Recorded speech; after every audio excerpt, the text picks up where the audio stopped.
that tax credit question. But anyways, and of course, with this being an all-electric vehicle, you don't have to worry about paying gas prices anymore either. So in this video, we'll be testing out and going over everything about this one, from acceleration to braking, steering for ride quality, sound system, rear legroom, all that fun stuff. So having said all that, what do you guys say? Let's just go ahead and jump right into it. And as always, let's start with pricing. And so, as you can imagine, there are several trim levels for the 2022 Leaf. First one being the S, starting at $27,400, SV for $28,800, S Plus, which actually is the one we were in today, starting at $32,400, SV Plus for $35,400, and lastly the SL Plus, starting at $37,400. And of course, if you wanted to, you can also subtract $7,500 from any of those prices for the federal tax credit, at least if you're here in the US. But to go along with all of those trim levels, there's actually two different power configurations. First, you have the 40 kilowatt lithium ion battery. That one is going to come with the non-plus trim levels. That puts out 147 horsepower, 236 pound-feet of torque, sent to the front wheel, 0 to 60, coming in at approximately 7.4 seconds. That one is going to give you 149 miles of range, in case you were curious about that. But overall, that one is going to charge from 0 to 80% in approximately 1-ish hours. But so then you have the other setup, which is going to come with the plus trim levels like we have today. That one is a 62 kilowatt lithium ion battery. That one puts out 214 horsepower, 250 pound-feet of torque, again sent to the front wheel. 0 to 60 time for this one comes in at approximately 6.5 seconds. So we're going to be testing that acceleration here in a little bit, but the range for this setup is going to be 215 miles if you were to go with the SV Plus or SL Plus, and then 226 miles if you were to go with the S Plus that we have today. So we have the very longest range configuration of all of the Leafs out there, which is pretty cool. But anyways, now having got all of that out of the way, what do you guys say? Let's go ahead and find a straightaway. Let's put the Leaf here to the test, and let's see how quickly it is going to cut through the leaves for us here. All right, you guys, from a standstill in 3, 2, 1. Yeah, that's not bad, man. That is not bad. Honestly, it kind of surprised me. 0 to 60 in 6.5 seconds is pretty respectable, I'll say that, but you gotta love electric cars with that instant torque. I love that acceleration. It's definitely gonna be plenty enough to merge you onto the highway. But so anyways, to go along with that acceleration, as always, braking is equally important. And so, of course, you will find 4-wheel ventilated disc brakes coming standard on the Leaf. As far as that 60-0 stopping distance goes, comes in at a very respectable 121 feet. There's absolutely nothing wrong with that. Having said that, as far as the braking feel goes, it does give you that electric car braking feel, so it's definitely on the softer side of things. It's not a firm braking feel by any means. It feels like pretty much every other electric car that I have driven. And I do want to also mention there is an e-pedal button located just in front of the shifter, and so that's going to give you that one-pedal driving mode essentially. So if I were to let off the gas, it's immediately going to slow down for me, all the way coming to a stop as well. Not all electric cars do that, but I do love the one-pedal driving mode. If you don't, all you need to do is just simply hit that button again and it's going to turn it off for you. But I love that it's there personally. It's an electric car thing, and it also saves you on the brake pads, of course, as well, which is a good thing. But so they're touching on suspension and handling. Up front, you're going to get an independent strut type front suspension. In the back, torsion beam rear axle, front and rear stabilizer bars. As far as ride quality goes, it's been perfectly fine in my short test drive here today. There's definitely no issues there. As far as steering feel goes, it's definitely one of the loosest steering feels I've tested in quite a while, if I'm being honest. Definitely loosey-goosey. Wouldn't have minded if they firmed that up a little bit, but it's kind of the exact opposite of a sports car steering feel. It's more like an SUV steering feel if I were to kind of compare it to anything, I guess. And as far as cabin noise goes, I'm going 30-ish miles per hour right now. There isn't a whole lot of wind noise or exterior road noise coming into the cabin whatsoever, so definitely no issues with that. And then touching on visibility, I can see perfectly fine out the back, 100% not going to have any issues there. But that about rounds out the performance segment of this review, guys. Let's now go ahead and take a look at the exterior of our brand new 2022 Nissan Leaf. All right, so here she is, you guys, the new 2022 Nissan Leaf, finished in deep blue pearl. I actually love the color on this particular Leaf. It looks really good. There was another one that's on the lot that's silver, but this blue one looks dang good. But anyways, let's go ahead and start up front, because this is a very unique front end for the Leaf. No front grille needed, of course, because this is an electric car, but look what they replaced it with. It's almost like there's 3D triangles found within that front grille. Hopefully you guys are able to see that, but it looks so dang cool up front. You almost have to get up close and the sun has to hit it in order for you to see see that, but it looks pretty darn good. I like that little design there. Charging port is going to be located in the front here. There's actually a button by the driver's side lift knee. Essentially just press that button and that's going to open up for you then, so that's pretty cool. As far as the lighting goes, halogen headlights coming with the S, SV, and S Plus trim levels. Automatic feature coming with those headlights, of course, meaning when it starts to get dark at night, those headlights are going to turn on automatically for you then.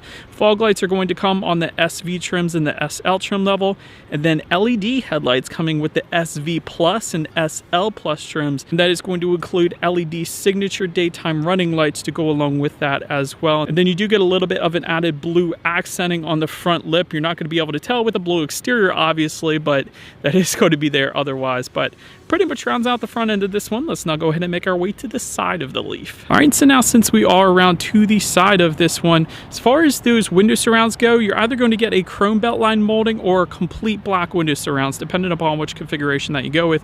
We obviously have all of the black window surrounds. You do get a little bit of a floating roof line towards the back. Actually, if I just show the back end of this car, it almost looks like a miniature Murano just from that roof line and the tail light going on to the back end of the Leaf there, because it kind of looks like a little Murano. It looks pretty good. I like it. Chrome door handles can be found on the Leaf as well. When it comes to the side mirrors, they are body colored power adjustable side mirrors. They will be heated for the SV trims and the SL trim level, and you will get LED integrated turn signals within them if you were to go with the SV Plus or SL Plus trims. Then take a look down at the wheel configuration. 16-inch wheels with covers coming with the S trim level only. As far as the wheel design you're looking at right now, we do have 16-inch aluminum alloys, and that's going to come with the SV trim and the S Plus trim that we have here today. And then the other two being the SV Plus and SL Plus is going to get 17-inch machine finished aluminum alloy wheels. But overall, not a bad looking side profile. Like I said, it looks like a little mini Murano more or less in my opinion, but that about rounds out the side of this one. Let's now go ahead and make our way to the back. All right, so now since we are around to the back, all the way to the top, you guys can see there is a body colored shark fin antenna. Just below that, gloss black rear spoiler with an integrated brake light. Of course, you do have that rear window wiper as well. Got some zero emission badging found on the right side there, and just below that is where you're going to find the trim levels for each individual Leaf. So if you're ever on a Nissan lot, you're looking to see what trim level you're looking at, that is where you're going to find it essentially. There is a nice rear diffuser underneath of all of it as well, and of course you do have some blue accents towards the bottom portion. Again, you can't really tell because we have the blue exterior, but of course there is no exhaust outlet on the Leaf because it is not an internal combustion engine, it is an electric vehicle. So in this video, we're going to skip that exhaust outlet because it does not exist, and let's go ahead and make our way to the rear liftgate of this one now. All right, so now since we are around back of the Leaf, when it comes to opening that rear hatch, it is a manual liftgate, so simply just lift up underneath there, and that is going to open up for you. Once opened up, cargo capacity comes in at 23.6 cubic feet behind that second row. Of course, the rear seats do fold down. If you were to fold them down, that is going to bump that up to an even 30 cubic feet then. There is a cargo cover that is going to come standard on the SL Plus, and it's going to be optional then on some of the other trims. We don't have it there today, but in that cargo area, there is a little bit of cargo lighting, and there is a grocery bag hook is what I'm going to call it. But of course, you can also store your charging cables on that grocery bag hook, which is what you guys are kind of looking at right now. But anyway, let's go ahead now and make our way up to the rear legroom. That is going to come in at 33.5 inches. So for reference, I'm even 6 feet tall. This is how much space I had back there. There is no rear center armrest with cup holders, no rear ventilation, and with a car this size, you probably don't need that anyways, but there is dual USB charging ports, which I definitely am a big fan of, so rear passengers can stay charged up back there. But then making our way to the front seats, manually adjustable cloth seating coming with the S, SV, and S Plus trims, and that is what we have today. Heated front seats coming with the SV trims and the SL, 8-way power driver's seat with 2-way power lumbar for the SV Plus and SL Plus, leather seating coming then with the SL trim level only. And actually, the seats are pretty darn comfortable, I gotta be honest. Even though they're manually adjustable cloth seats, still plenty comfortable, so I had no issues finding my perfect driving position. I'll just put it that way. There's a tilt and telescoping steering wheel. It is then going to be heated for the SV trims and the SL, and it's actually a flat bottom steering wheel, surprisingly, as well. So I like the sporty design of that. But then making our way to the startup, let me start by showing you guys the key here. You essentially have all your buttons on one side of the key, the Nissan logo, lock, unlock, and if you hold that unlock button at the bottom there, it's going to unlock it from when you're actually charging it, which I think is super convenient. convenient to have on the key. But essentially it is all keyless entry with a push button start for every trim level across the board. So all I'm going to do here, simply put my foot on the brake and press that engine start button located just below the climate control information there. But once started up, when it comes to the gauge cluster, you will find a 7-inch digital gauge cluster found on the left side. And then you got your traditional speedometer in analog form on the right, but you can adjust what is on those digital gauges through the steering wheel mounted controls. Essentially, it's going to give you how many miles you have left until you run out of range. It's going to give you that not only in mileage form, but also in percentage form then as well. And you do have the outside temperature, what gear you're in, the basics, whether or not you have the e-pedal on or off. So pretty much everything you could possibly want up there. But then making our way to overall interior quality, there's an overhead sunglass holder that is going to come standard for all trim levels across the board. Automatic climate control is going to come with all trim levels as well, meaning you set a specific temperature and it is going to automatically hit that temperature for you. There is an auto dimming rear view mirror with HomeLink controls if you were to go with the SV Plus or SL Plus trim levels. Overall, as far as interior quality goes, it's pretty much to the point, I'll put it that way. There's a lot of plastic included in the interior, including just around the shifter, also on the doors, but overall it'll get the job done. And keep in mind, this is still the least expensive electric car out there. Just in front of the shifter, you have a USB charging port, phone charging port, 12-volt power outlet, and a little place, I guess, with a rubberized bottom to store your cell phone. You do have the e-pedal just behind that. As far as the shifter goes, let me show you guys that real quick because it's kind of different. To put it in reverse, you slide it to the left and up. To put it in drive, you slide it to the left and down, and then park is just you press the P button in the middle. So a little bit different than most other cars out there. Got a little bit of storage behind that, dual cup holders, and tiny little bit of storage within the center armrest, but I love the blue contrast stitching. I'll say that on the center armrest, and that's a very soft feel to it, and that's a good thing because that's where a driver's going to be placing their elbow for the most part. So overall, like I said, interior is pretty much to the point. But anyways, let's now go ahead and make our way to the infotainment screen. 8-inch color touchscreen display coming with all trim levels across the board.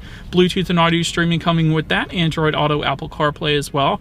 Factory navigation system is going to come with the SV trim levels and the SL. And overall, it was actually a very quick system. I'll put it that way. When you hit something on the touchscreen, it instantly changed. There was no lag whatsoever. So I was a big fan of that. You can, of course, check out your radio information up there as well. And by the way, when it comes to the sound systems, you will get 4 speakers for the S and S Plus trims. You will then get 6 speakers for the SV trim levels, and then a 7-speaker Bose sound system for the SL. So having said that, I guess we have the 4-speaker sound system with us here today. So what do you guys say? Let's go ahead and turn on the radio, see what we got playing today, and let's test out the clarity of this one. It's actually not that bad for bass for a 4-speaker sound system, but having said that, it's 4 speakers. It's pretty basic, but still decent bass for a 4-speaker sound system. I'll just put it that way. But last thing I want to mention on the infotainment screen is when you do put this thing in reverse, you will get a rear view camera, and the vehicle is actually going to make this chiming kind of beeping sound as well. Since it's not an internal combustion engine, you don't have that engine noise to kind of warn other people that you're backing up. So that's why it makes that sound, and that is always is going to lead us into safety. And so to start, front side curtain airbags do come standard, driver and passenger knee airbags then as well. In the back, you're going to have latch, aka lower anchors to tethers for children for the rear car seats, rear child door locks, tire pressure monitoring system, but also coming standard across the board will include a forward collision warning system, automatic